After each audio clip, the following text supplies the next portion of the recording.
Nama saya Rizka Intan Pramitaning Tias dari Universitas 17 Agustus 1945 Surabaya dari Prodi Ekonomi Pembangunan. Di sini saya akan mempresentasikan materi yang saya dapat, yaitu transformasi pada era disrupsi hingga revolusi industri 4.0. Revolusi industri merupakan proses perubahan yang berlangsung secara cepat dan mendasar di bidang industri. Revolusi industri juga dapat diartikan sebagai suatu perubahan cara kerja manusia secara fundamental karena melahirkan hal-hal baru yang dapat membantu dan juga dibutuhkan pada kehidupan manusia. Menurut Rosyadi tahun 2018 menyatakan bahwa sekarang ini kita sedang memasuki era yang belum pernah dibayangkan sebelumnya, era disrupsi dan revolusi industri 4.0 yang menyediakan peluang dan sekaligus tantangan bagi para siswa atau mahasiswa. Peran manusia setahap demi setahap mulai diambil alih oleh mesin otomatis. Secara singkat, disrupsi adalah sebuah inovasi yang akan menggantikan seluruh sistem lama dengan cara yang baru. Revolusi industri akan mewarnai corak tatanan masyarakat, baik di bidang ekonomi, sosial budaya, dan politik. Saat ini, revolusi industri 4.0 mengubah ekonomi, pekerjaan, dan bahkan masyarakat itu sendiri. Hakikat industri 4.0 merupakan penggabungan teknologi fisik dan digital melalui analitik, kecerdasan buatan, dan Internet of Things atau LOT untuk menciptakan perusahaan digital yang saling terkait dan mampu menghasilkan keputusan yang lebih tepat. Lalu untuk selanjutnya yaitu perkembangan era disrupsi dan industri 4.0. Dahulu disrupsi relatif lambat, namun karena perkembangan teknologi informasi, disrupsi menjadi datang lebih cepat dan masif. Penarik becak tergantikan oleh tukang ojek pangkalan, lalu muncul ojek online sebagai disrupsi terhadap ojek pangkalan. Pendapatan sopir taksi tergerus oleh sopir taksi berbasis aplikasi yang mungkin nggak lama lagi juga akan digantikan oleh driverless taksi.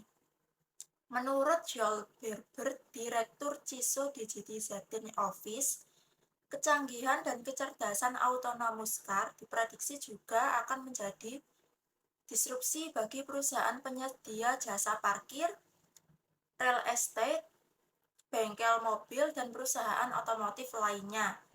Perusahaan atau organisasi harus berpikir ke depan dan berani melakukan perubahan untuk menghadapi era disrupsi. Sedangkan era industri 4.0, mesin maupun pabrik-pabrik akan saling terhubung, bertukar data, bekerja sama, serta mengambil keputusan mandiri secara kolektif.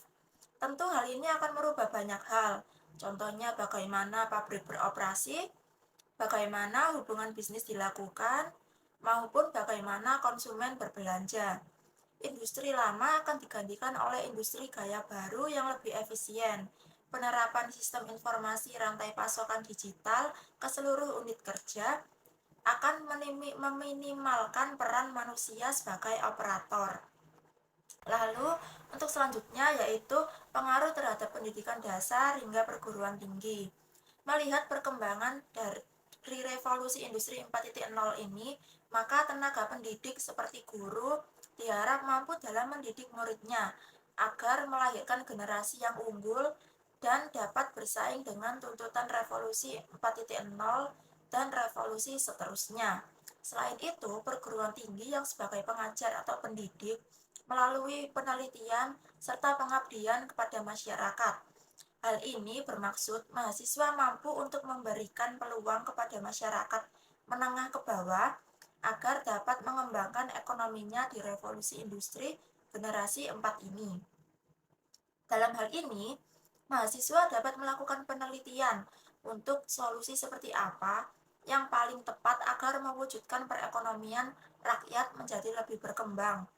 Revolusi industri 4.0 membutuhkan pendidikan yang mampu mengabdikan generasi yang mampu menghadirkan generasi yang dapat berpikir kreatif, inovatif, dan kompetitif. Selain itu, pendidikan pada saat ini dibutuhkan juga agar dapat menyeimbangkan dan menyelaraskan antara manusia dan teknologi. Untuk selanjutnya yaitu tantangan dan peluang revolusi industri 4.0. Industri 4.0 sebagai fase revolusi teknologi mengubah cara beraktivitas manusia dalam skala, ruang lingkup, kompleksitas, dan transformasi dari pengalaman hidup sebelumnya. Hal ini harus melibatkan seluruh pemangku kepentingan politik global, mulai dari sektor publik, swasta, akademisi, hingga masyarakat sipil, sehingga tantangan industri 4.0 dapat dikelola menjadi peluang.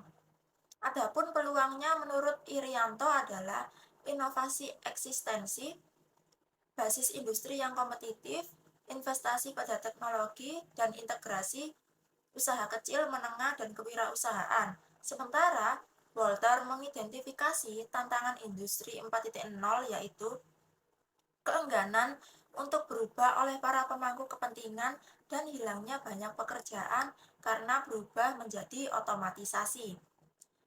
Untuk tantangan dan peluang industri 4.0 untuk mencegah dampak dalam kehidupan masyarakat, salah satunya adalah masalah pengangguran. Indonesia juga mengalami hal yang sama. Menurut data BPS tahun 2017 juga menunjukkan jumlah pengangguran yang berasal dari SMK yaitu memiliki puncak tertinggi yaitu sebesar 9,22%. Lalu SMA 7,03%, D3 sebesar 6,35%, dan sarjana 4,98%. Tingginya jumlah pengangguran di Indonesia disebabkan oleh rendahnya keahlian khusus dan soft skill yang dimiliki, sehingga permasalahan pengangguran dan sumber daya manusia menjadi tantangan yang nyata saat ini. Selain itu, tantangan yang dihadapi Indonesia ialah tuntutan perusahaan dan industri.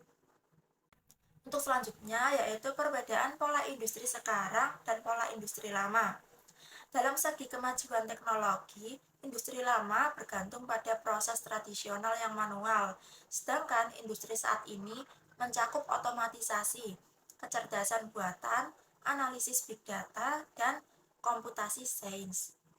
Jika dalam segi globalisasi dan perluasan pasar, industri saat ini dapat menjangkau pelanggan di seluruh dunia melalui e-commerce dan platform digital. Perusahaan lama beroperasi di pasar lokal dan memiliki peluang terbatas untuk ekspansi internasional. Untuk orientasi pelanggan, saat ini industri lebih ke pendekatan yang berpusat pada pelanggan. Perusahaan fokus memahami kebutuhan dan keinginan pelanggan. Untuk industri lama, fokus pada produksi massal dan standarisasi, dengan pilihan penyesuaian yang terbatas bagi pelanggan. Untuk kolaborasi dan kemitraan, industri saat ini menekankan kolaborasi dan kerjasama. Perusahaan menyadari untuk memanfaatkan jaringan yang saling melengkapi. Industri lama cenderung lebih sedikit kerjasama antar pesaing di semua sektor. Untuk kesimpulan dari materi saya ini, industri 4.0 secara fundamental telah mengubah cara beraktivitas manusia dan memberikan pengaruh yang besar terhadap dunia kerja. Industri 4.0 mempunyai dampak pengaruh positif berupa efektivitas dan efisiensi sumber daya dan biaya produksi yang relatif terjangkau, mesti berdampak negatif pada kurangnya lapangan pekerjaan. Lalu, diperlukan perubahan yang mendasar dalam proses pembelajaran menghadapi era disrupsi dan revolusi industri 4.0 yang tidak hanya membekali mahasiswa dengan sejumlah pengetahuan, tetapi keterampilan, kepemimpinan atau leadership, bekerja dalam tim, dan semangat entrepreneur dengan metode pembelajaran studi tematik yang berhubungan dengan dunia nyata. Lalu, pola industri saat ini dicirikan oleh teknologi yang disruptif, pengambilan keputusan berdasarkan data, dan pendekatan yang berpusat pada pelanggan. Sektor lama merangkul inovasi, Sementara perusahaan baru berkolaborasi dengan orang berpengaruh. Namun, industri lama terus memegang peranan penting dalam landscape bisnis saat ini. Kolaborasi dan kemitraan antara industri lama dan baru semakin mendorong inovasi dan mendorong perubahan transformatif. Jadi itulah materi yang dapat saya sampaikan saat ini. Mohon maaf bila ada salah kata. Saya akhiri. Assalamualaikum warahmatullahi wabarakatuh. Oh iya, untuk kalian jangan lupa ya untuk Universitas 17 Agustus 1945 saat ini sedang membuka penerimaan mahasiswa baru tahun akademik 2024-2025. Kalian jangan lupa daftar ya.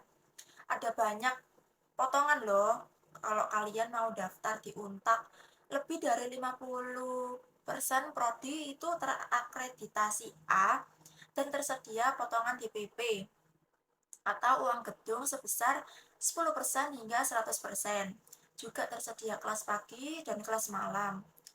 Untuk DPP Untak ini juga bisa diangsur loh. Jadi kalian kalau keterbatasan DPP atau kurang gimana gitu, kalian bisa kok diangsur.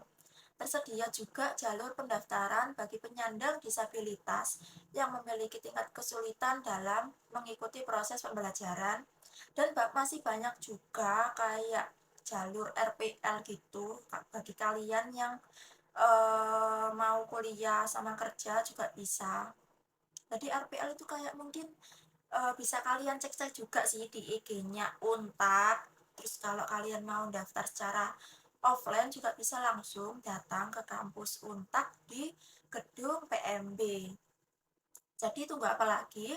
Segera daftarkan diri kamu di Untak Surabaya ya.